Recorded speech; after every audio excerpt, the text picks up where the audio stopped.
Esto es EduTecno, un lugar en el que te mostraré cómo crear buen software, así como aprender juntos a ser mejores programadores. Yo soy Tecno, comenzamos.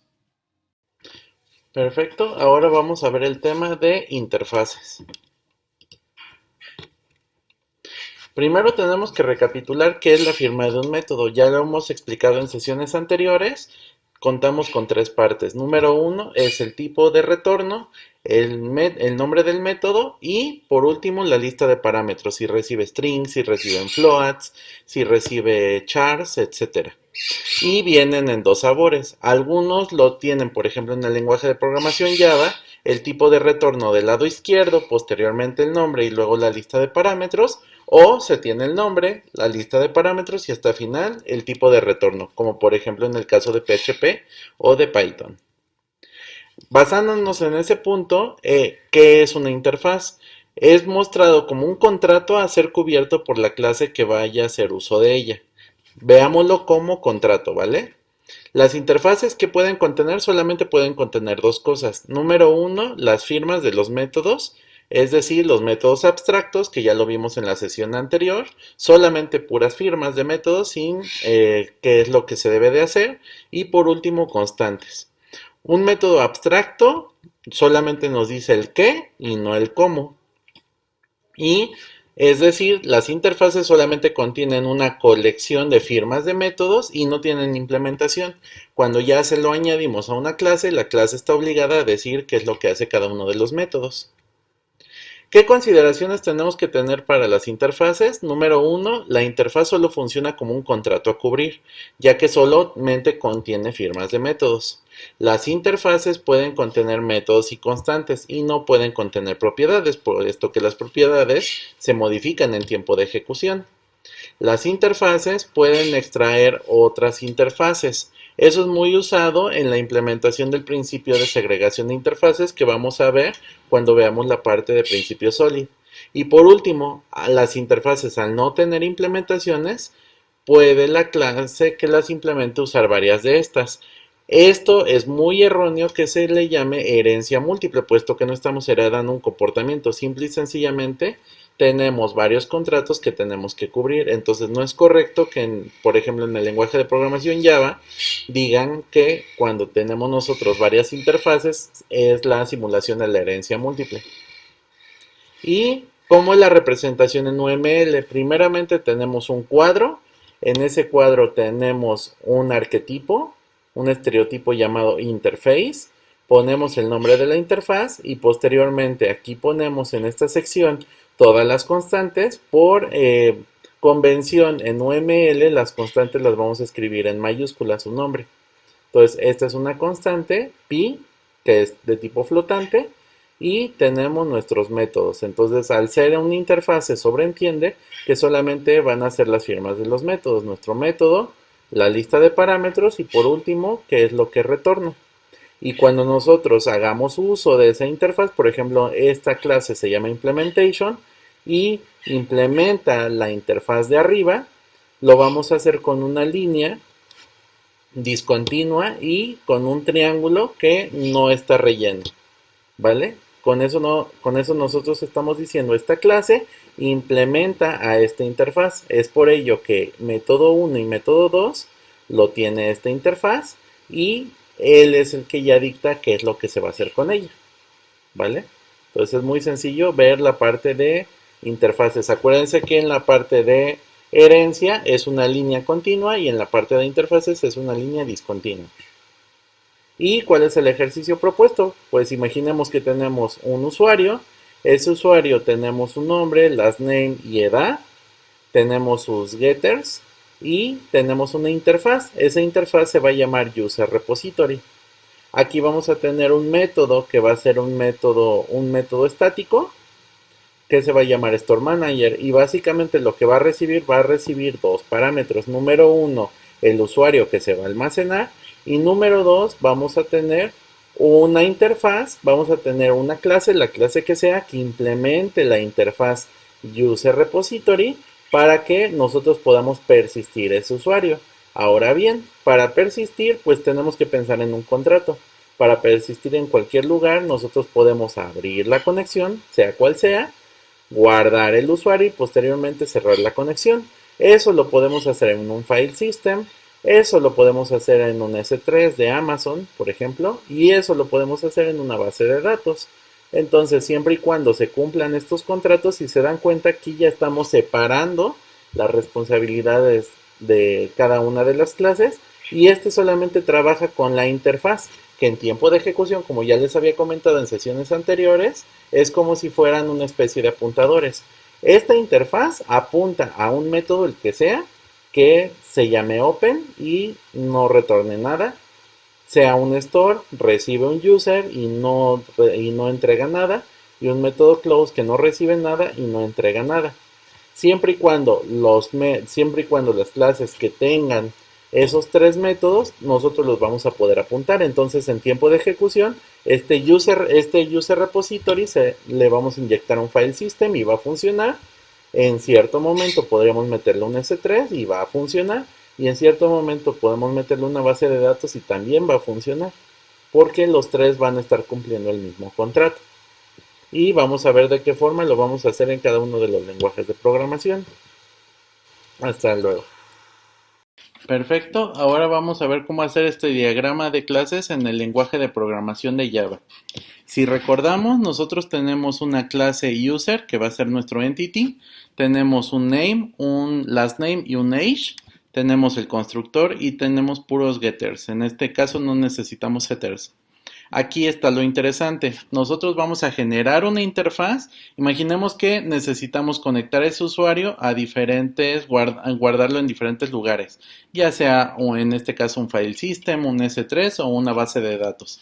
Entonces tenemos que nosotros generar un acuerdo o tenemos que generar un contrato, que era lo que les comentaba, para poder ¿Qué pasos son los que hay que seguir para poder guardarlo, persistirlo en esos diferentes lugares? En este caso tenemos tres métodos: Open, Store, que es donde vamos a guardar el usuario, y Close. Cada una de nuestras clases debe de cumplir ese contrato con esos tres métodos, ¿vale? Entonces File System va a tener esta interfaz, va a implementarla y va a tener que decir qué hace Open, qué hace Close y qué hace Store. En el caso de S3, de igual manera, Open, Store y Close. Y por último, Open, Store y Close para la base de datos. Y por último, Store Manager va a hacer uso de la interfaz User Repository. Y vean, aquí nosotros nos estamos refiriendo en términos generales, guardar un usuario y nosotros le inyectaremos el User Repository. Spoiler alert, nosotros ya estamos empezando a ver la parte de polimorfismo. ¿Por qué? Porque simple y sencillamente en tiempo de ejecución nosotros podríamos inyectar en Store Manager un file system o podríamos inyectarle un S3 o podríamos inyectarle una base de datos y el comportamiento de Store Manager cambiaría y no necesitaríamos hacer ninguna modificación para que pudiera funcionar. Si el día de mañana yo quisiera poner otro repositorio diferente, simple y sencillamente creo otra clase. Imaginemos que es un gestor de colas de mensajes, queremos mandar el usuario por un gestor de colas de mensajes, entonces creamos la clase MessageQueue que implemente el User Repository.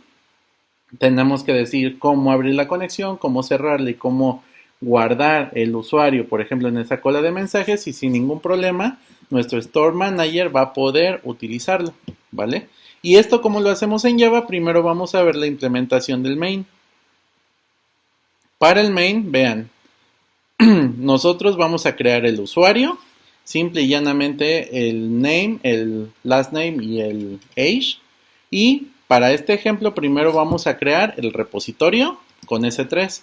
Vamos a mandarle la información. En este caso, le vamos a enviar el client, le vamos a enviar el secret y le vamos a enviar la parte de el bucket, ¿vale? Y nosotros vamos a tener un método estático que es Store User en Store Manager y vamos a enviar el usuario y vamos a inyectarle el S3 que finalmente cumple ahorita el objetivo del User Repository. Después, eso mismo, queremos mandarlo a un file system, pues sin ningún problema, este también cumple el contrato junto con este y lo inyectamos. Entonces, si se dan cuenta, nosotros las interfaces las tenemos que ver, como ya les había comentado, como apuntadores.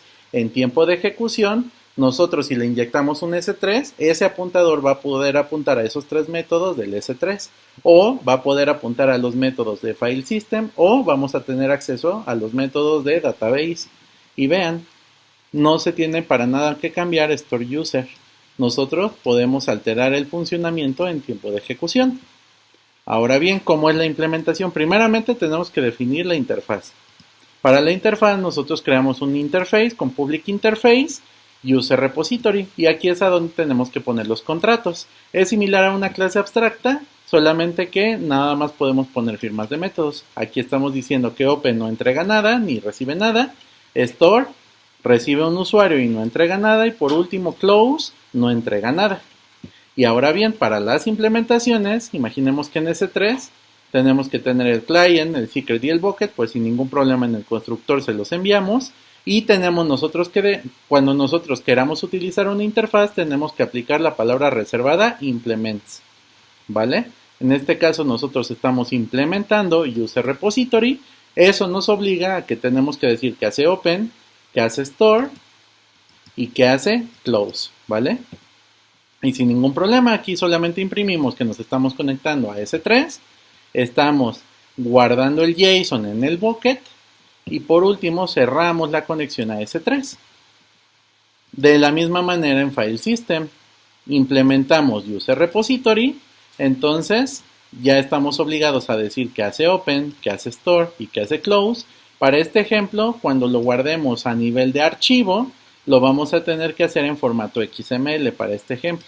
Entonces, sin ningún problema, pues armo un XML y almaceno ese usuario y indico en qué directorio. Y solamente pues son dummies. Y el close, pues solamente indicamos que cerramos el archivo para este ejemplo. Y a nivel de base de datos, pues necesitamos el host, el username y el password. Abrimos la conexión a la base de datos. Posteriormente lo guardamos y como lo guardamos simple y llanamente imprimimos pues el insert intro que siempre hacemos en base de datos y por último cerramos la conexión, ¿vale? Y ahí estamos enviando la información del user. Y por último tenemos, bueno, antes tenemos el modelo del usuario que simple y llanamente son puros gets y por el constructor le estamos enviando el name, el last name y el age. Todos son privados. Y para el business, que esto es lo interesante, tenemos nuestro Store Manager, que es un método estático llamado Store User. No necesitamos aplicar el operador new, crear un objeto. Y tenemos User, le mandamos un usuario y le mandamos un User Repository, que en tiempo de ejecución es lo que les digo, le enviamos un S3 o un File System o le enviamos una base de datos. Y vean, al momento de que yo obtengo esa información en esta variable, yo sé que puedo acceder a Open, a Store y a Close y es lo que estoy haciendo. Primero mando a llamar al método Open, posteriormente mando a llamar al método Store para que mande el usuario y por último cierro la conexión. Y esto, ¿cómo lo efectuamos? Pues primero vamos a compilar con Java.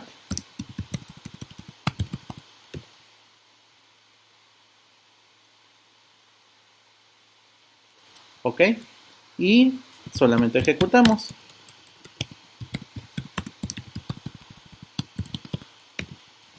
Y vean, en tiempo de ejecución esto se está comportando de tres formas diferentes.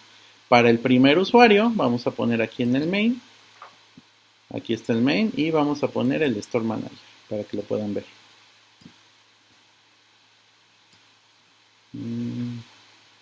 Ahí está. Aquí está. Para el primero, creamos el usuario, le inyectamos un S3 y aquí está diciendo, nos conectamos a S3, guardamos el usuario en formato JSON y cerramos la conexión a S3. Volvemos a mandar a llamar el Store User y ahora va a tener el comportamiento de abrir el archivo, posteriormente guardar la información en formato XML y posteriormente cerrar el archivo. Y por último, abrimos la conexión a la base de datos, guardamos el usuario por medio de un insert into en base de datos y cerramos la conexión. Y si se fijan, esta es la forma en la que nos pueden servir las interfaces. Cuando nosotros no sabemos exactamente la implementación, pero tenemos que tener un contrato para que ese contrato pueda seguirse en otras funcionalidades. Y esto sería todo del lado del lenguaje de programación de Java. Les recomiendo que vean la parte de cómo se hace este mismo ejercicio en Python en PHP y cualquier cosa en la cajita de comentarios y recuerden, happy coding. Hasta luego.